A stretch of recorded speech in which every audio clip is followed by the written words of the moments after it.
From the School of Journalism and Mass Communication at the University of North Carolina at Chapel Hill, this is Carolina Week.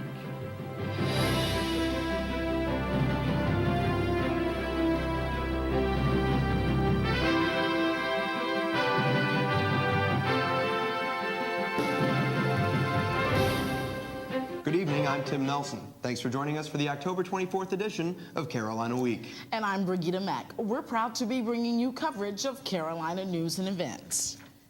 The threat of anthrax forced federal officials to close parts of the Capitol building in Washington, D.C. this week. Carolina Week's Craig Ledford tells us what state officials are doing to protect against the bacteria at the legislative building in Raleigh.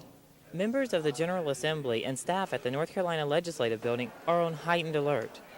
Workers are now screening mail before it's being delivered. A flyer was sent to employees telling them what to look out for in the mail.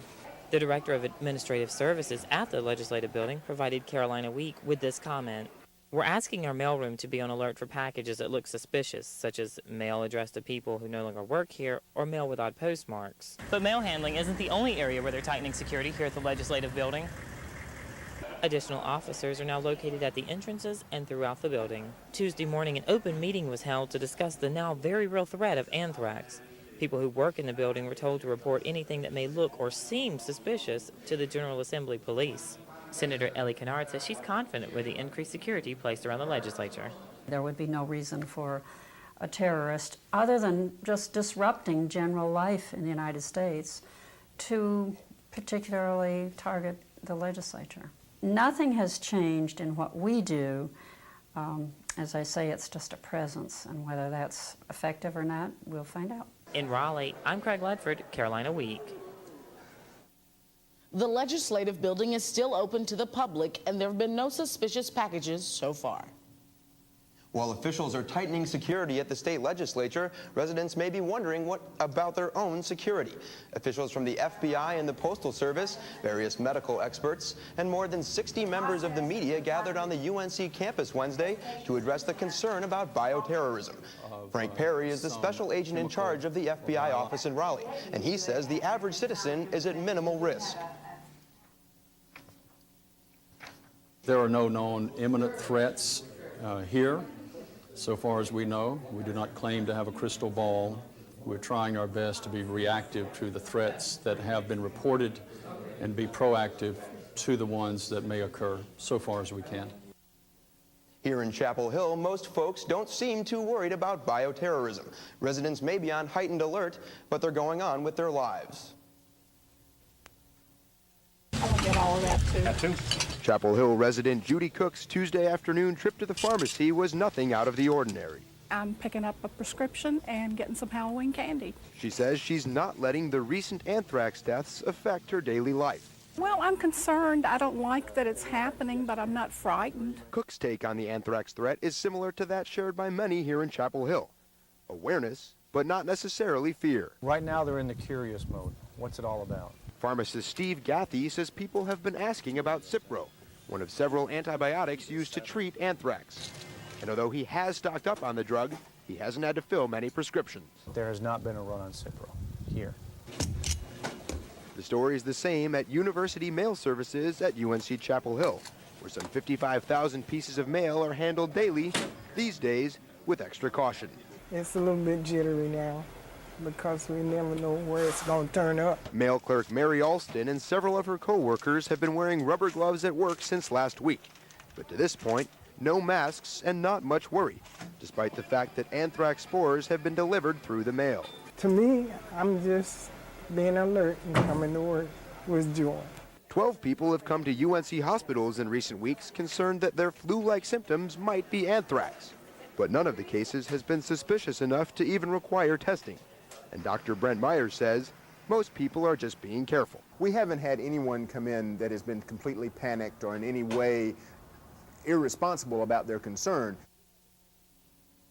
Dr. Myers says UNC Hospitals is adequately stocked with Cipro, penicillin, and other anthrax antibiotics. Last month's terrorist attacks continue to affect North Carolinians' way of life. Even the annual state fair saw a sharp decline in this year's turnout. Attendance was down nearly 33%. Fair officials say the attacks, along with the struggling economy and recent anthrax scare, kept many potential fairgoers at home. Organizers remain optimistic about future fair crowds. The terrorist events of September 11th have raised concerns about the international student visa system. Some say it's a system that's too loose. Others describe it as too strict. Carolina Week's Adurea Chumba explains. The United States Department of Justice says 13 of the 19 terrorists on the ill-fated flights came into the country legally. One of them came as an international student. That's unfortunate because it's going to mean that hundreds of thousands of people whose purposes are completely legitimate are going to be inconvenienced in many cases. Through an unregulated visa program, 500,000 foreign students come to study in America each year. More than 16,000 of them come from countries that allegedly support terrorism. Some government officials want greater restrictions on student visas, a system they say is being exploited. Locke disagrees. Students, I think, have been probably the most regulated, I feel, of all the groups. They represent a very, very small percentage of the number of people who come to the United States. International students at UNC Chapel Hill agree. They say the system is already very strict. If it's any stricter, it'd probably be a bit pointless because I'd get frustrated in terms of it's taking me this long, or there's this many procedures involved. Universities can keep track of their foreign students, but the major problem lies with people holding other visa types. This is because the U.S. government doesn't require exit visas. Another problem, the U.S. doesn't have the appropriate technology to keep track of foreigners in the country. Such loopholes allow many people to remain in the country illegally, even after their entry visas have expired. Exactly what happened in the case of this deadly terrorist. In Chapel Hill, I'm Adurea Chumba, Carolina Week. More than 2,000 international students currently attend UNC Chapel Hill. Most of them do return to their home countries. Toxicology tests are back in the death of UNC Chapel Hill senior Daniel Walker. Tests show high levels of cocaine, alcohol, and the prescription drug OxyContin in Walker's system. Carrboro police say the combination may be the cause of Walker's death, but the complete medical examination, including the exact cause of death, is still unavailable. Walker was found dead in his Carrboro home on September 7th. OWASA is putting the brakes on a $1.5 million construction project following a fire that broke out last week. A backhoe operator installing a new water main struck a natural gas line last Tuesday night, setting the intersection of East Franklin Street and Estes Drive ablaze. OWASA issued a stop work order to Thal Construction Company, the contractor working on the water main replacement project. OWASA wants to review the safety and conduct of the project. And coming up on Carolina Week, we'll take you to a farm full of fall festivities. After the break, reporter Regina Willis will tell us how the Chapel Hill community is preparing for next week's Halloween celebration.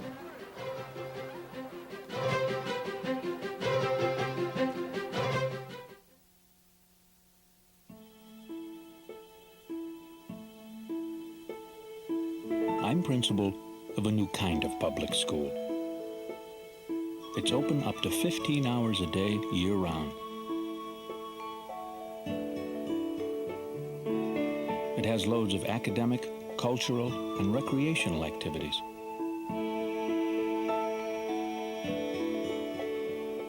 We have medical and dental services right here. Our teachers have more time to teach. Our students are better prepared to learn.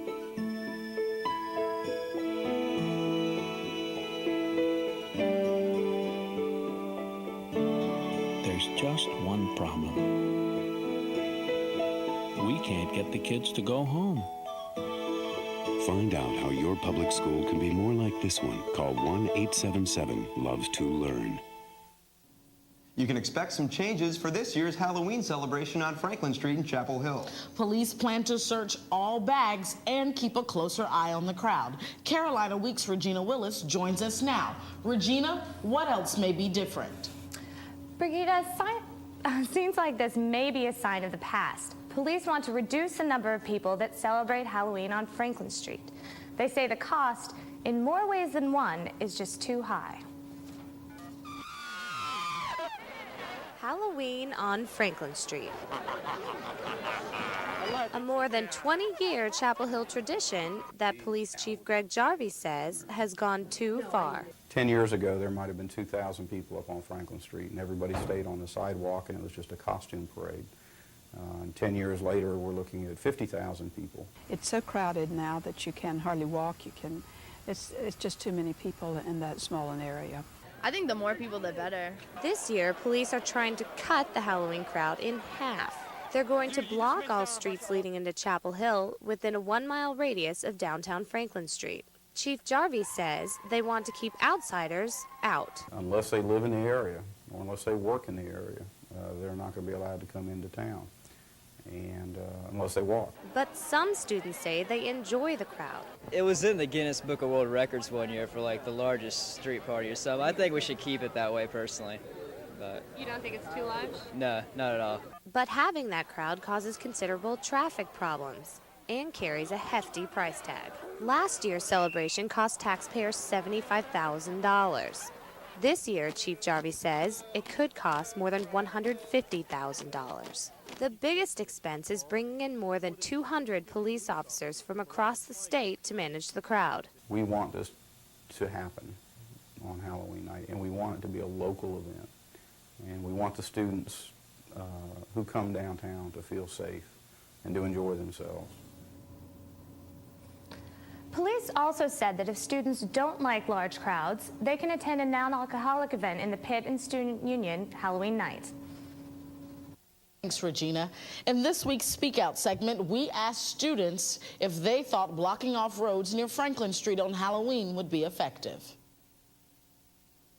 Whether it means, coming and staying with friends or having people come pick them up beforehand, I think people are going to get here and enjoy it, just as they have in the past. I do think that it'll help, and I understand why they're doing it, but I hope everybody can still have a good time. I definitely think it's a good party, and they shouldn't just end it, but I think they are trying to work with the students to have a good time. I don't know. Good luck to the police, though. I hope that, they can quell any public disturbances that may arise or whatever, but honestly, I don't think it'll help too much, at least not at first. As for students, yeah, that might bring more people out because all you gotta do is just walk. But I don't think a lot of people will be coming from like other cities just to come to Franklin Street if everything is gonna be so condensed and so restricted. That might deter them away from it. Our sample isn't scientific and shouldn't be taken as a reflection of widespread opinion on campus. Now, more on a story we brought you last week. Seniors struggling to find jobs in a labor market facing major cutbacks. Carolina Week's Michelle Muscatello reports on how seniors are coping. Senior Jackson Phillips is a familiar face at Sutton's drugstore. I usually go and I eat breakfast and read the paper and go in and do the interview. I think I try to avoid thinking about how important it is. You just got to be as relaxed as possible. I'm pursuing. Like the hundreds of other seniors on the Carolina campus, Phillips is beginning his job search, and he says the search is unsettling. There's an overwhelming sense of just tenseness and anxiety that surrounds the whole thing. The anxiety is not unwarranted. This year, seniors have to overcome a slowing economy and uncertainty about war. Many are vying for jobs at businesses hit hard by the September 11th attacks. UNC Chapel Hill Director of Career Services, Marcia Harris, says all this means major hiring cutbacks. It's definitely going to be a tough year. It's not the best year for students to be graduating, but of course they don't have a choice. 300 businesses usually recruit at Carolina. This year, nearly 1/3 have canceled their visits. And of those companies coming, the number of job offers has greatly decreased. Students, like the ones waiting to go into interviews here at Career Services, are finding they have to seek out the companies, network, and be flexible about where they will work and what they will do. Career Services used to advise students to wait and weigh options if offered a job, but no more. If you have a good, solid job offer in an area you're interested in, take it. In addition, Harris says start early.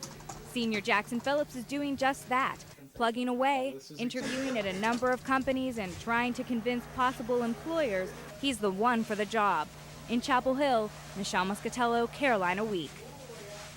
All seniors will have to go to extra lengths this year because of corporate cutbacks. Many businesses that hired up to 25 Carolina students last year will most likely hire only 2 or 3. And moving to weather now, the sun's been shining lately and the heat is back. Kelly, how long can the cold weather stay out of North Carolina? Well, unfortunately, such unseasonable weather can't stay away for very long, and I'll talk more about the changes ahead in just a minute. But first, let's get to the weather question, which reminds us of what's coming up this weekend, and that is who invented daylight saving time? Your choices are Benjamin Franklin, Thomas Edison, the U.S. Senate, or Socrates. The answer and your weekend forecast are coming up just after the break.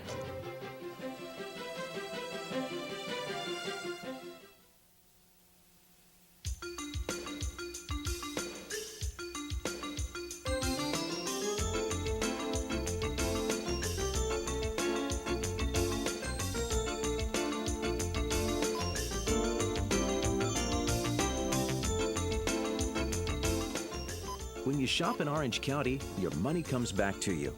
Thank you for shopping Orange. So shop Orange and see what a difference you can make. Bye. You need a rest.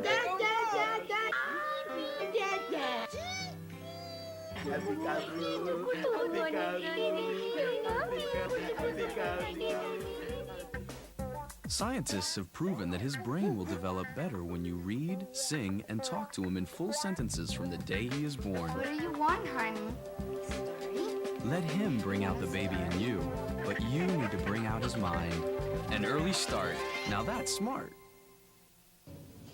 Hi, and welcome back to Carolina Week. Well, what a perfect week it's been for just about any outdoor activity. And you can see that this guy is really excited about the summery weather we've been having. The Outdoor Petting Zoo has students and animals alike enjoying sunny skies and above average temperatures.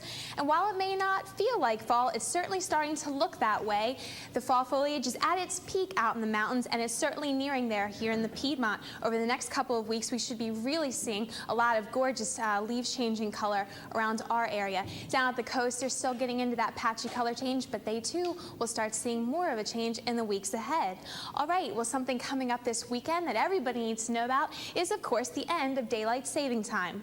At 2 a.m. this Sunday, October 28th, everyone needs to set their clocks back 1 hour. So when you get in, you can either have one more hour out or 1 more hour of sleep. You choose. But either way, come Sunday morning, you're going to want to stay in bed because temperatures could be dipping into the 20s as this cold front moves through our area. And you can see the precipitation associated with this front is actually well to our north. So all that we're going to be seeing is a lot of winds and a lot of cool temperatures. So here's your forecast map for the beginning of the weekend. You can see the front is off the coast, but the effects of it will be staying with us throughout the weekend and into next week. So what does that mean for the 4-day forecast?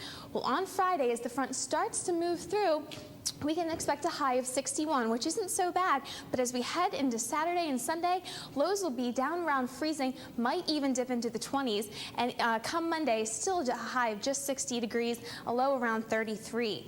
Now, if you're trying to escape these cold temperatures by heading out to the beach, well, good luck, because the cold weather is going to be impacting all of North Carolina by that point. High of 60 on Saturday, 59 on Sunday, and lows in about the mid to low 40s.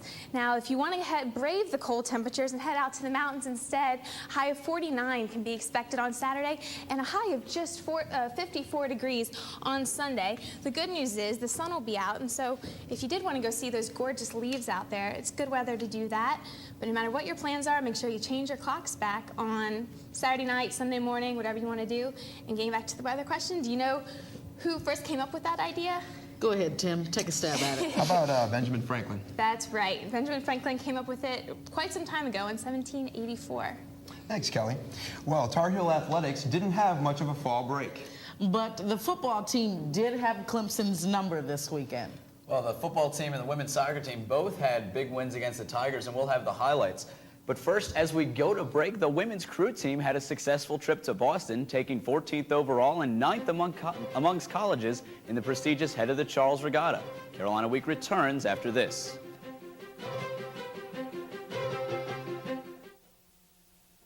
North Carolina is where the wonders never cease.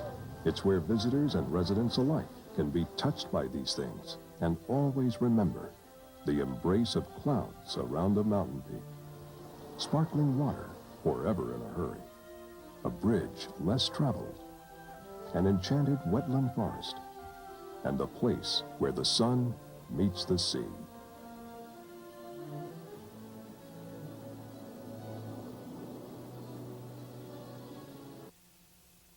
Ten, 9, 8, 7, 6, 5, 4, 3. We have ignition.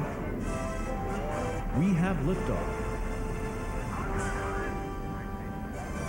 Join the next mission aboard the Moorhead Planetarium. For more information on Sky Rambles, call 549-6863. Welcome back to Carolina Week Sports. While most students were away, the Heels had some big games, starting with women's soccer. While most students were away enjoying their fall break, the women's soccer team was busy trying to beat Clemson and get Coach Anson Dorrance his 500th career victory. Dorrance has the Tar Heels ready to play, and less than 3 minutes in, senior Ann Morrell scores to give Carolina an early lead. But the Heels don't score again until the second half, and that's when midfielder Ann Ramey and the Heels put Clemson away. Ramey scores 2 goals in the final 13 minutes, and Carolina wins 3-0. After the game, Coach Anson Dorrance is honored for his 500th win with an on-the-field ceremony. And Dorrance says the game will mean more to him than a number. What I'll remember this for isn't so much the milestone with the number, but it'll always have a fond attachment to it because, maybe this will be a turning point for us this year. The Carolina football team is making believers across the country. The Heels entered Death Valley to face number 13 Clemson on Saturday, looking for an ACC record 5th straight win after starting out 0-3. Carolina gets rolling early as Andre Williams begins the scoring for UNC with this touchdown run. The Tar Heels defense, namely Julius Peppers, comes up big against the Tigers as he tips and then snags his 3rd interception this season. Carolina's Darian Durant, who went 11 for 11 passing in the game, capitalizes 3 plays later, hitting Bosley Allen in the end zone. Carolina up 14-3. The Heels would pour it on both offensively and defensively and win 38-3. Carolina is now ranked 23rd in the AP poll, the first time in the poll since 1998. Heisman Trophy candidate Peppers knows why Carolina continues to surprise. They say we fighters. It tells a lot about our character. We're going to keep fighting to the end, no matter what. We lost 3 in a row. We came back and won 5, The field hockey team has hit some bumps in the road, but continues on its winning ways. The Heels hosted Old Dominion last Wednesday and beat the #1 team in the country 2-1. Next, the Heels hosted Maryland on Saturday, unfortunately this time with a different result. The Heels lost 1-0 in overtime. Carolina then went on the road on Sunday and beat rival Duke 3-1. The Heels next play Virginia on Thursday. The Carolina men's soccer team has been busy winning their past 7 games, including 3 straight shutouts in the last week. Streaks they hope to continue on Sunday against NC State. Carolina shows up ready to go to work in Raleigh, and we're not about to be pushed around by their in-state rivals. With Carolina up 1-0, State makes things easier when Mike Gell has his shot kicked in by a Wolfpack defender. Carolina wears down State during the second half and adds 2 late goals to take care of business 4-0, leaving the Wolfpack tired and confused. The Heels are now the 6th-ranked team in the country. It's basketball season for the Tar Heels and 2-year coach Matt Doherty. Carolina Week's Joe Disney takes a look at Coach D's sophomore season and what has changed. This time last year, freshman Carolina coach Matt Doherty was feeling the pressure of being a coach at tradition-rich UNC. Now, Doherty feels more comfortable at home. I just think first summer in 3 where we haven't had to move. So it's much more settled, comfortable. He's feeling the same comfort on the court. I think I'm just more relaxed, more at ease, because I've been here longer. So I think I'll be more comfortable around the guys, and I hope they'll be more comfortable around me. That doesn't mean we won't be any less intense. With the loss of starters Joseph Forte and Brendan Haywood, Doherty has more work on his hands. There to help, senior forward Jason Capel. Always the emotional leader, Capel will now need to lead the team with scoring too. But he doesn't see it exactly that way. I'm going to still be the same guy that dives on the floor or, pumps up the crowd or anything like that. That's my game. I'm just going to have to put the ball in the hole a little bit more.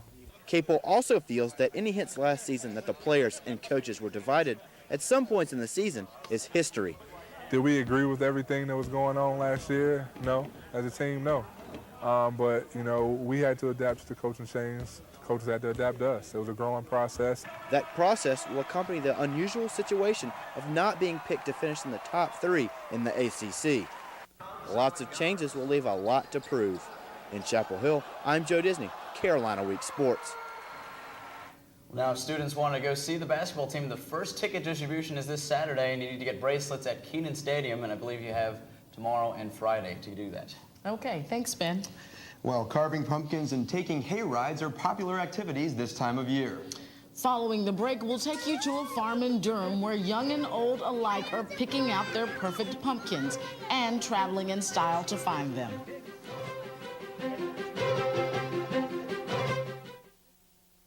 A stroke is a brain attack. It's the third leading killer in North Carolina. Warning signs appear suddenly. Sudden severe headache, vision problems, trouble speaking, numbness on one side of the body. We're all at risk. Know the symptoms so you can get medical help fast. For information about stroke, contact the American Heart Association at 1-800-AHA-USA1. With colored leaves and cooler weather, many families are spending time outdoors. Fall is the perfect time to go to the farm and get away from the city. Carolina Week's Nicole Brusick spent the day at Gaynard Farm where you can find pigs, a pond, and more than 20,000 pumpkins. When we carve it, we're going to get all the pumpkin stuff out and we might make something with it. 7-year-old Brianna Polstick already has plans for her pumpkin. Pumpkin pie or pumpkin cookies.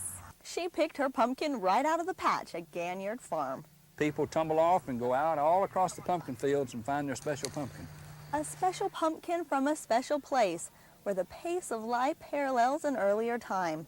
Animals feast, children play, and ducks devour. See how far you can throw it. But right now, the most popular part of the farm is the pumpkins. Even the pigs are pumpkin fans. You would think that the owner of this farm, Milton Gaynard, grew up right here, but that's not so. He used to spend his days in the high-stress world of corporate America, watching stocks grow. But he traded in that high-stress life for something a little slower. It's the simple fun, like life used to be. Gaynard drives his tractor every day, grows rows and rows of pumpkins, and houses small animals just to give people a place where they can get away from it all. What makes me tick, what makes me work all year to have this in the fall is the smiles I know I'll see every day. Smile, Sandra! People leave Gaynard Farm with memories, pumpkins, We got a pumpkin here. and a little magic that only a day on the farm can bring. In Durham, I'm Nicole Brusick, Carolina Week.